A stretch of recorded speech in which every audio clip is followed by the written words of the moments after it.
Hello, this is GM Matthew Sadler. And WIM Natasha Regan.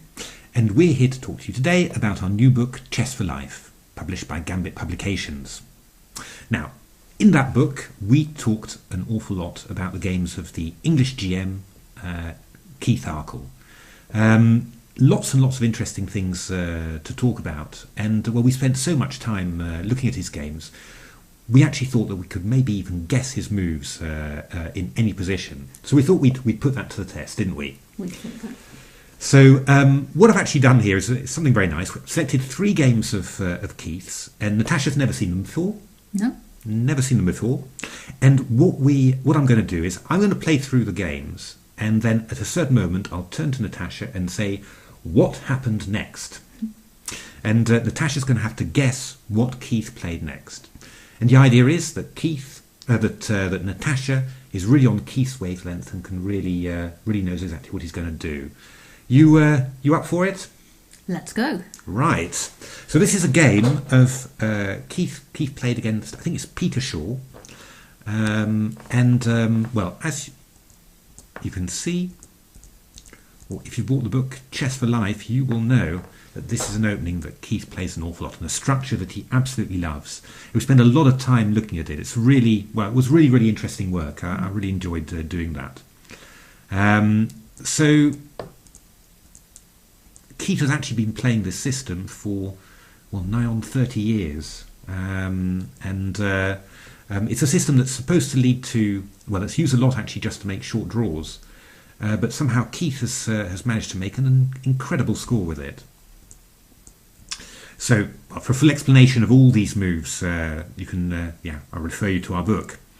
But what Black did in this position was he played the move b5. Now, White was, when he pushed his pawns to a4 and b4, he was aiming to play b5. It's a so-called minority attack. And the idea is to weaken Black's queenside structure. So this is one way that Black plays. He stops White from playing b5 by playing b5 himself. Now, first question for Natasha. Natasha, what is Black actually aiming for in this position? Black's aiming to get a knight in on c4. So he can do that by going knight b6, knight c4. Brilliant. Okay. So what do you think Keith did in this position? What Keith tends to do against b5 is to play his pawn up to a5, and he did that in a game against Ernst before.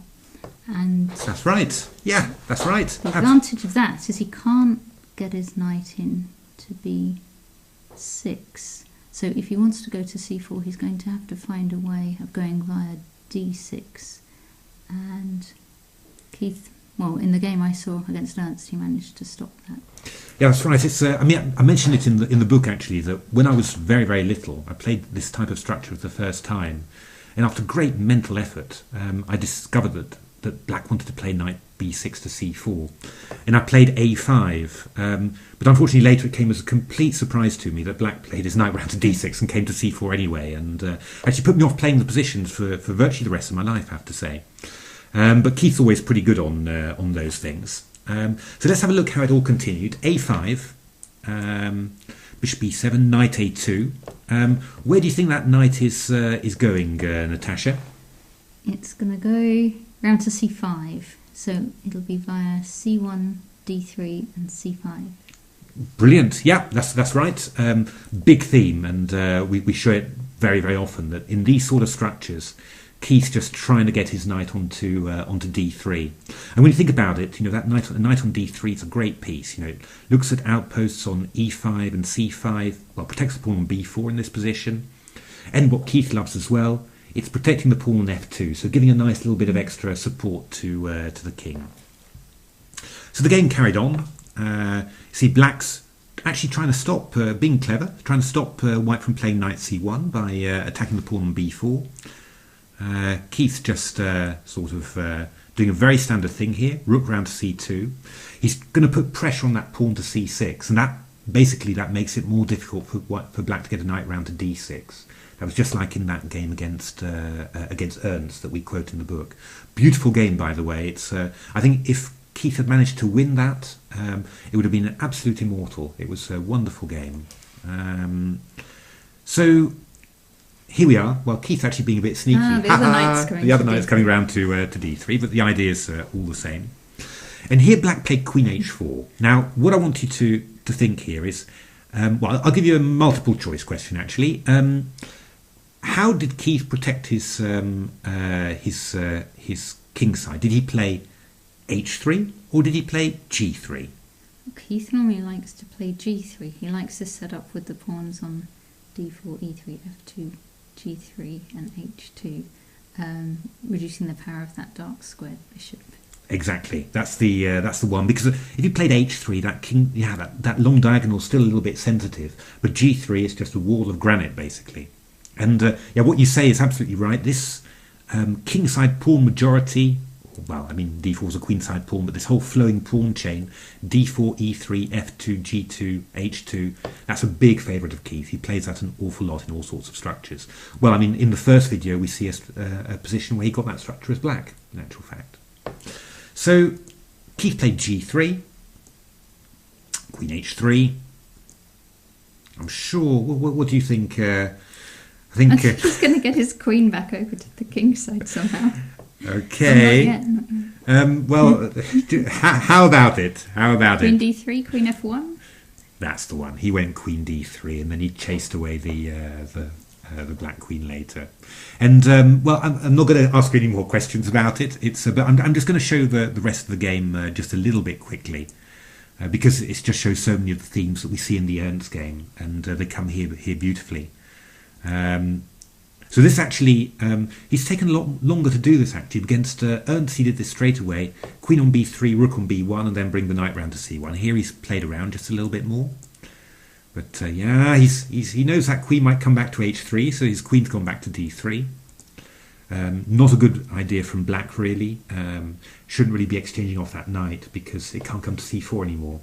You know, so now actually black's got very little play anymore. Again, very nice. Seeing danger, so bringing his queen to the king side there. And then I'm sure Keith was very happy when he saw this one. Yeah, I'm not even going to ask you what he played. You're just virtually shouting it out. Yeah, there we are. And this is a very unpleasant ending for black. He hasn't got any counterplay at all here. He's tied down to the c pawn. And then Keith goes about now opening a second front. They always say in endings you've got to have two weaknesses. And the best is if you've got weaknesses on various flanks, so that you just stretch the opponent. And well, here you've got the weakness on c6. You've also got a little weakness on a6. That's a weakness that Keith's pointed out in his own book, Arkell's Odyssey. And now also he's going to make sure that he can come around to the king's on the open h file at some stage. This is actually, sort of very nice what he does. That weakness on a6 is going to tell eventually, but it's going to could even be the white king that goes and grabs it. So, well, here in actual fact, the h-file told in the end, and his opponent resigned. It's complete carnage. Rook d6 is coming, and everything's falling. But brilliant again. Well done. Absolutely excellent. And, yeah, I mean, fantastic results. But again, a very, very nice game. And well, you can see the prototype is one of the first games that Keith played in this line, and also actually one of the very, very best. His game against Ernst is one that we show in great detail in our book, Chess for Life. Well done, Natasha. Thank you.